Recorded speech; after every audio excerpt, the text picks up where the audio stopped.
The inspection exercise is part of activities geared towards ensuring that no stone is left unturned to give Nigerians a free and fair poll. During the inspection, INEC officials were seen configuring the bimodal voter accreditation system BVAS in readiness for the elections.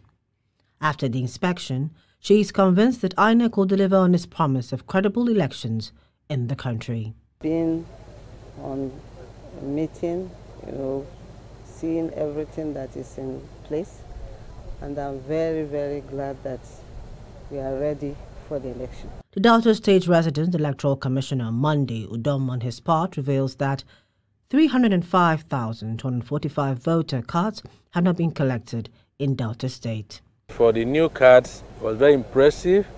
We had over 85% collection.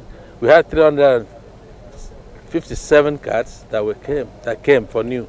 And if we had collected 80-something%, you can do that mathematics. I know that only about few cards were not, few thousand of cards were not collected. Then for transfers, that was wonderful.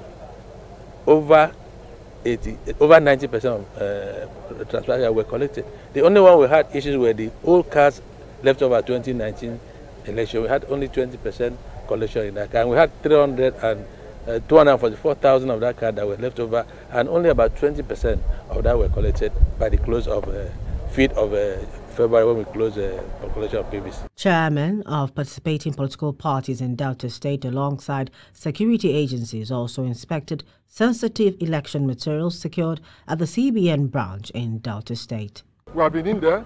We have seen some materials. We have the presidential, we have the senatorial body. We have the presidential and senatorial body reps materials. They are not here yet, but they have promised us that before the end of the week, that the reps materials are going to arrive. We have not counted. We have not. All we did now is just to see that the process is ongoing. The materials and the hope of election is very clear and clear. Despite apprehension in some quarters, the Commission is positive that the elections will be held as scheduled.